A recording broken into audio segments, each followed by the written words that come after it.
For most of the past 25 years, Bill Seitz has been a fixture at the Statehouse. The conservative Republican from Cincinnati has served in the House, then the Senate, and now he's finishing up 8 years back in the House. He's visible, vocal, and a firebrand on issues such as his support for criminal justice reform, legalized gambling, and vouchers, and his opposition to traffic cameras, Ohio's month-long early voting period, and state mandates in general. His encyclopedic knowledge of state law and his outspoken and sometimes combative style have made him someone to watch in committee and on the floor. He's been long associated with the American Legislative Exchange Council, which drafts right-leaning model legislation on guns, LGBTQ rights, school choice, and tax cuts. And he has weathered some controversies. For instance, some women lawmakers wanted his resignation for comments at a private after-hours party several years ago, for which he apologized. While Seitz has clashed with Democrats over the years, he's also criticized some fellow Republicans. But his 2.5 decades at the Statehouse have also resulted in bipartisan friendships. I talked with Bill Seitz this week. You were in the House, then you were in the Senate, then 8 years in the House. So why did you choose to retire instead of running again, as some of your colleagues have? Well, I would have to run for the Senate. And in order to do that, I would have to run against my very good friend, Bill Blessing, who is our current senator. And as you may recall, I served with and greatly admire his dad, and then Bill too, and Heather, his wife, who is in our legal department in the House. So I wasn't about to do that. And I'm 70 years old now, so I figured, well, you know, the game of musical chairs has ended for me, and there's no open chair. So I will go on and pursue other interests now, right?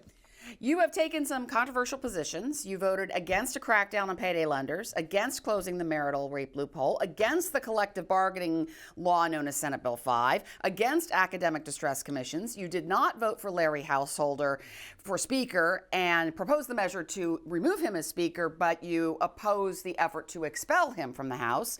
You have said on this show that you regret your vote to extend 28 days of early absentee voting. Are there any positions or other things that you would like to take back that you wish you hadn't taken? Ultimately, the marital rape exception bill I voted for. Okay, I was not happy with the wording of some of the prior attempts. We finally got it right, and we passed it. I'm very proud to have stood against Senate Bill 5. I tried to tell my Republican colleagues that they were overshooting the mark and that this would end badly and blow up in their faces. Truer words were never spoken. And so we were able to rebut that. As far as academic distress commissions, I just felt like that was administering the guillotine to school districts when we should be trying to work with them to improve their performance. So I don't take that back. And you know, you've mentioned all the things I voted against, but there's plenty of other things that I voted for that became law and are still law today, and even as we speak are being upheld by the Ohio Supreme Court. Just yesterday, for example, they upheld the product liability law that we passed as part of our tort reform efforts back in the beginning of the 2000s. So, you know, that's been a lot of things I voted against, but a lot of things I voted for. And on the election, 28 days, remember it was 35 days originally. And they were having a situation where you could register to vote and vote on the same day. So-called Golden Week. Golden Week. So I led the charge to pare that back, which we did. I still think we afford way too many days of early voting. And the irony is, when we did that originally, the reason was to cut down on long lines on Election Day. Made sense, right? Well, now you have long lines outside the early vote centers. So what was really gained other than having 28 days to do it? So, and the lines at the polls are not so long now. So, you know, I just think it should be election day. I don't believe it should be election month. I do think no-fault absentee voting has a place, but 28 days is too long. And, you know, I've been very active in the election space, working with Secretary LaRose, both when he was in the Senate and now that he's been Secretary of State. and working with the election officials, who I think should be listened to more than we do, because they're the people that actually have to administer these things. I was just going to ask you, you've done a lot on election laws. Yes. For instance, what you just said there, Right. you had a bill to shorten the actual period in which people could use ballot drop boxes. You did, back in 2016, sponsor a law that would require polling places that would stay open past 7:30 to post a bond. Yes. Governor John Kasich vetoed that. Is there anything, what would you like to see your colleagues do on election-related laws now? Is there any changes that you'd like to see made other than perhaps shortening that early voting period? Yes. My understanding is the Senate just this week put 4 election-related efforts into a bill. One is to make sure the voting machine examiners examine all of the technology and all of the equipment that is used. There are those changes that are good. And I also, just so you know, I'm a fair guy, LaRose proposed getting rid of drop boxes altogether. And I said, well, you know what? I would be for that. But my advice would be, don't try to pull that off in lame duck with no process and no discussion. I said we would be run through the coals for having done something of that significance with no real discussion. I do think they should be abolished, because we saw in this past election in Oregon and other places, people did exactly what I apprehended, threw flammable things into the drop box and burned up hundreds of votes. So that's voter suppression of the most lethal kind. And so I don't think we need drop boxes. You can simply walk into the Board of Elections and cast your vote securely. But I did not think it would be appropriate for us to do something like that in lame duck, and they're not doing that in lame duck. You've been vocal on a lot of issues, such as traffic cameras, green energy mandates, though you admitted you voted for the law that created those mandates, and you've put solar panels on your home. Yes, that's right. You support vouchers, but have also supported restrictions and them in terms of transparency and requiring that. What issues do you feel are being left unresolved? Energy. We are running out of electricity. We have demand that is going like this because of AI, crypto mining, data centers, and electric vehicles. So demand is up. The supply of baseload thermal power plants is going down because of federal and blue state headwinds that make it difficult to construct gas-powered new power plants and make it all but impossible to continue to operate coal plants. So when that happens, when demand is here and supply is here, only 2 things can happen, and neither one of them are good. You either have prices that will skyrocket, or you will have to ration the available commodity to people, which means brownouts, which means blackouts. For example, in December 2022, only 2 days before Christmas, there was something called Winter Storm Elliott. And in that instance, the gas-fired power plants were not working. Thank God we had the 2 nuclear plants that we tried to save in House Bill 6. Thank God we had the OVEC coal plants that were still operating. Otherwise, people would have awoke on a Christmas morning and found no power. Okay? So I believe in fuel diversification. I believe we need a good, diverse supply of fuel with which to make electricity. Including energy, green energy? Including green energy. Look, green energy is great if they ever can solve the intermittency problem.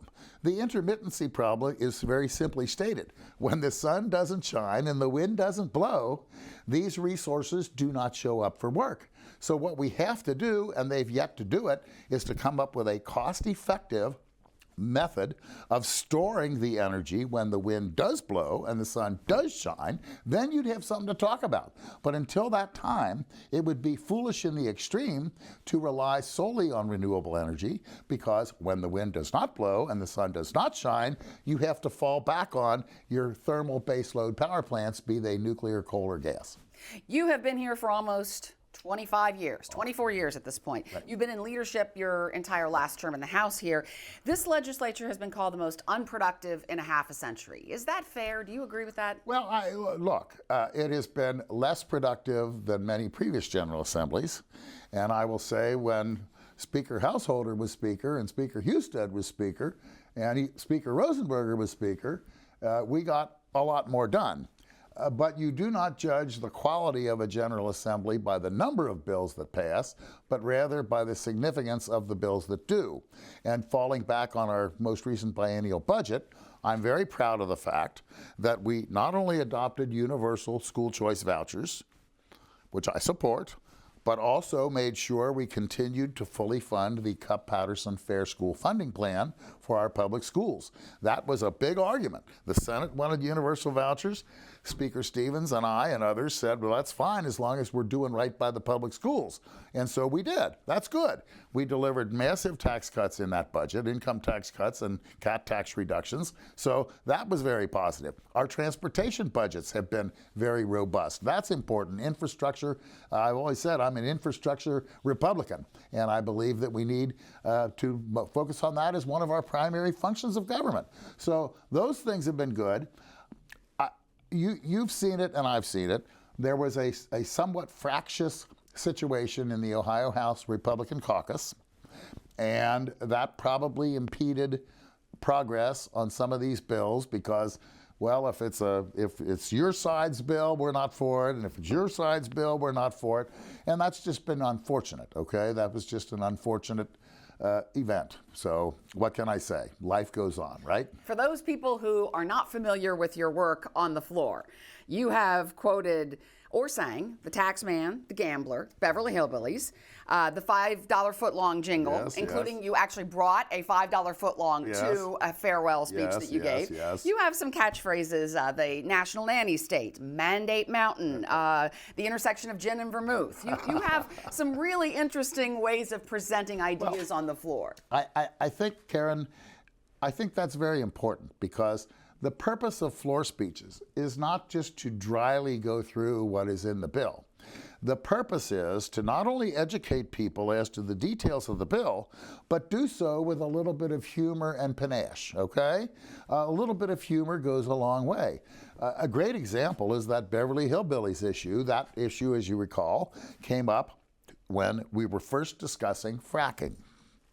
And Senator Skindell, who was a big environmentalist, was giving a long, eloquent speech about all the perceived dangers of fracking environmentally. And I made a calculated decision then and there that I was not going to engage with him in that kind of discussion. I was rather going to point to the larger issue that by reason of fracking, a large part of Ohio that had been ignored and was poor as a church mouse for the last 100 years was all of a sudden going to become quite wealthy. And that's exactly what the story of the Beverly Hillbillies was all about. So I figured the best way to refute Senator Skindell and to make the point is to sing the old Beverly Hillbillies song. And by the way, by the time we got done with it, I had half of the Republicans joining in, okay? So that was a lot of fun. You have clashed with members of the Democratic Party in various times in committee hearings, even on the floor, but you've also been asked and participated in farewell speeches. Chris Redfern, the former chair of the Ohio Democratic Party, gave an introduction to you. You offered a farewell for Representative Martin Sweeney that was pretty hilarious to listen to. Is that kind of bipartisanship going away? Look, not with me. I think if you look at this last General Assembly session that is drawing to a close, I will bet you dollars to donuts that no one other than me has co-sponsored more bills with Democrats, all right, in the House. Nobody, okay? So my joint co-sponsor was a Democrat on many of these bills. Look, we're going to disagree, Republicans and Democrats, on things like abortion and guns and maybe election law and probably tax policy. But there's a lot we can agree on. There's a lot in the criminal justice space that I've done with Democrats, of which I'm very proud. We all believe in giving people second chances and in trying to reduce the rate of recidivism, repeat offenses, through programs that get people trained and educated while they're in prison so that when they're out, they don't immediately revert to a life of crime.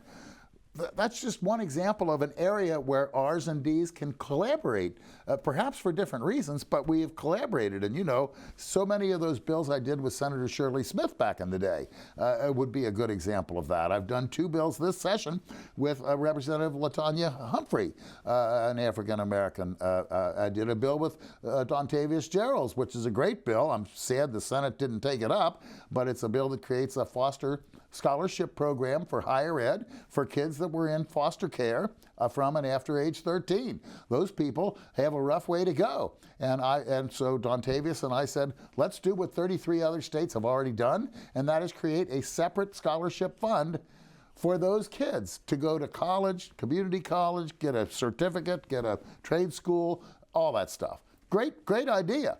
But the Senate came back and said, well, we're not going to do that because there's an appropriation in there, and we're not going to appropriate any more money this year, and we'll have to deal with that next year. I said, well, okay.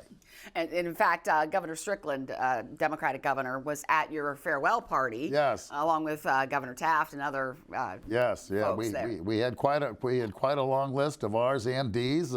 Marty Sweeney came down from Cleveland and offered the closing toast with his usual Irish panache. My old friend Senator John Uckland, now a judge, came down from Geauga County. I even had one of my former aides, who now lives in Chicago, catch a plane and come down here. And that was just a real joy to see all those people. So, it's been a great career. The best part of this is meeting so many wonderful people. And doesn't mean you always agree with them, but they've been a great opportunity to meet folks. And when you're in this business, you have to kind of be a people person. Will we see you again? Are you done at the Statehouse? Well, I'm not dead, and I don't know what I'm going to do. And as you know, there are ethical restrictions on what you can try to line up for yourself while you're still in office. So I haven't really done much in that regard. I've been fortunate to have been a member of 2 very large law firms over my career going back to 1978. I'm still at the Dinsmore Shoal Law Firm down in Cincinnati. I will be there practicing law, as I've done throughout the whole 24 years. I've had 2 jobs. I've had my Statehouse job and my law job. So that's a lot to do. I said, all told, I've had 34 years of service in elected office continuously between the Cincinnati School Board, Green Township trustee, and then the 24 years up here. That's a pretty long career, So I don't think I'll ever run for office again. People have said, well, why don't you put your name in for U.S. Senate with DeWine? They're not going to pick a 70-year-old. They want somebody that's young, that is going to hold that seat for 3 terms, so they're not going to do that. They said, well, why don't you become a judge? You can't become a judge once you're 70 years old. You're aged out. So that's not in the cards. But there's other ways to be influential in the making of public policy, which I've greatly enjoyed and which I will probably pursue in some capacity or another, Seitz says his work on tort reform to reduce personal injury civil lawsuits is what he's most proud of. He notes that before a law limiting asbestos cases by requiring people who file them be currently sick with asbestos-related disease passed in 2003, there were 45,000 pending asbestos cases in Cuyahoga County. And within a year, that number dropped to 8,000.